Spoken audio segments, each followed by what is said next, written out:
Hindi ba't nakakainganyo isipin na ilang tulog na lang ay ilalabas na ang chapter 86? Pero bago natin masilayan iyon, atin munang pag-usapan ang isa sa mga napaka-misteryosong karakter sa Record of Ragnarok, si Siegfried, ang demigod dragon slayer at kung paano siya naging half-god. Alam kong matagal ka nang nag-aabang sa usaping ito, kaya tara at umpisahan na natin. What's up mga pops, Manga Moto nagbabalik. Record of Ragnarok, ang dragon slaying hero. Unang binanggit si Siegfried sa Kabanata 65, subalit kakaiba ang pasabog na hatid ng pagpapakilala ng mga autor ng Record of Ragnarok sa kanya. Dahil sa Kabanata 65, inilarawan nilang si Siegfried ang dragon slaying hero ang yayanig sa Ragnarok. Sa introduction pa lang kay Siegfried mga kops, apakabangis na diba? Alam kong kanina ka pa naiinip, kaya't kumapit ka dahil tayo'y maglalakbay sa Kabanata 77. Dito, ipinakita ang itsura ni Siegfried at kitang-kita ang mga malalaking peklat sa kanyang katawan. At sa kabanatang ito, lalong nagulantang ang isipan ng marami dahil siya'y nakakulong sa pinakamalalim na bahagi ng Helheim sa Tartarus. Ito ang lugar kung saan ikinukulong ang mga makasalanang mga gods, demigods, titans, giants, at tao. Yes po, tama ang inyong narinig, tao, hindi dapat kasama yan dyan kaso may nag-iisang tao na nakulong na sa Tartarus mga pops. Sa mga nakalimot na, ang bukod tangi at nag-iisang tao na nakulong sa Tartarus ay walang iba kundi si Michael Nostradamus, isa sa mandirigma na lalaban para sa sangkatauhan. Matindi ang kasalanan nito dahil halos masira na niya ang Bifrost, isang sagradong pintuan kung saan ang tanging mga chief gods lamang ang maaaring gumamit. Balik na tayo kay Siegfried, kitang-kita ang mahigpit na pagbabantay at sobrang selyadong kulungan, di lang yun, dahil bawal din ito kausapin. Ang mga ito'y malinaw na senyales na maaring sobrang lakas nito kaya ganun na lamang ang pagkakakulong sa kanya. Subalit, ang tunay na pagkilala kay Siegfried ay naganap ng banggitin ng bantay ng Zelda na half-human, half-god si Siegfried. Sa madaling salita, isang demigod ang Dragon Slayer. Nagimbal at lalong na-hype ang mga taga-subaybay ng Record of Ragnarok sa paglabas ni Siegfried, ginawa kasi nila itong demigod imbes na tao lang. Apakaangas diba, samahan mo pa na siya rin ang yayanig sa Ragnarok, dito palang finish na may nanalo na. Hindi lang yan, dadagdagan ko pa, dahil sa Kabanata 85, alam nyo na pinasulyap na tayo sa suot nitong baluti kapag makikipaglaban. Siguradong napakaganda nito kapag na-anime mga pops. Bagay na bagay ang baluti na ganyan para sa isang prinsipe katulad ni Siegfried.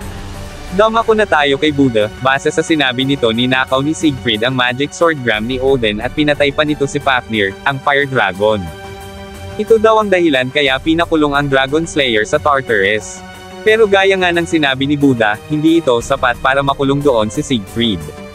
Sa puntong ito napakamot nako sa ulo ko dahil maaring magkakilala na si Buddha at Siegfried noon pa at dahil nagkaroon ng Ragnarok maaring napagplanuhan na ng dalawa na lalaban sila para sa sangkatauhan pero hindi ito natupad dahil biglang nawala si Siegfried kaya dito na pumasok si Sakete Kintoki at ipinahanap sa kanya ang Dragon Slayer. Kaya pala ganun na lang ang kumpiyansa ni Buddha na si Siegfried ay lalaban kasama niya at ipapanalo ang sangkatauhan.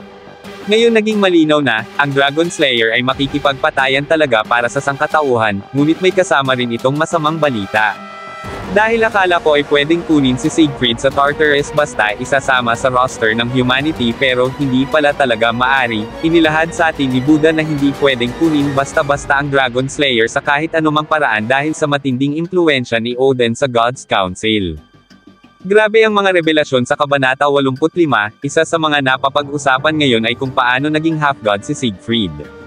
Maraming teorya ang lumabas, kabilang na ang pagsasabing siya ay anak ni Odin o kaya isang alagad na may dugong Diyos. Ngunit para sa akin, mas maigi na sundan natin ang takbo ng kwento sa Ragnarok at huwag lamang umasa sa mitolohiya. Isa sa mga naging sentro ng atensyon ay ang revelasyon ni Beelzebub, kung saan ipinahayag niya may plano si Odin na buhayin ang Genesis ng universe. Dagdag pa dito ang sinabi ni Buddha na kapag may nagawang masama kay Odin, tiyak na magiging kapahamakan ito, o sa madaling salita ay tigbak kasigurado. Ngayon mga kops, sa dami ng nagawa ni Siegfried na di maganda kay Odin bakit hindi niya ito pinatay? Bagkus ay ipinakulong niya lamang. Alam kong nasa isip nyo na mukhang sobrang importante ni Siegfried kaya ngayon sasabihin ko sa inyo ang teorya ko na kumalog sa utak ko nang lumabas ang Kabanata 85. Handa ka na ba? Si Siegfried ang gagawing vessel para buhayin ang Genesis ng universe at dito na rin masasagot kung paano naging half-god ang Dragon Slayer. Maaring nailagay na kay Siegfried ang piraso ng primordial na bubuhayin ni Odin kaya kahit anumang mangyari hindi nila pwedeng makuha ang Dragon Slayer sa Tartarus. Kaya ang pagiging vessel ni Siegfried ang isa sa lulutang ngayon na pag-uusapan kung papaano naging half-god ito. Paano ko nasabi? Sa mga nakalimot na, nang matalo ni Buddha si Heijen dali-daling pinuntahan ni Odin si Beelzebub. Sa puntong ito mukhang may ideya na si Odin kung paano gawin ang pagbuhay ng patay, kaya kung may kayang pang gumawa nito ay alam niya na si Beelzebub lamang ang makakagawa. Ipapaalala ko lang po na hindi simpleng demon lang si Heijen, isa itong ancient demon.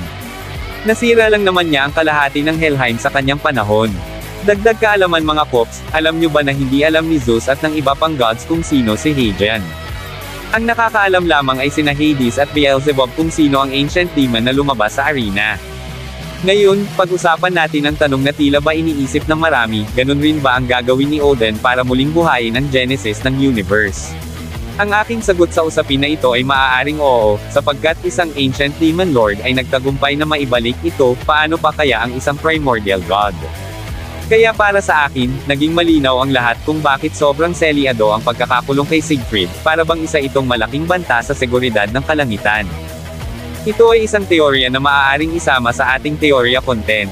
Subalit, dahil sa dami ng mga nag-like, napilitan akong ito ay ilabas na. At dito na nagtapos, alam kong bitin ka sa kwentuhan natin, kaya sorry na agad. Kung mahilig ka sa Record of Ragnarok, like and follow our page para updated ka sa kwentuhan. Abangan ang susunod na kabanata. Salamat!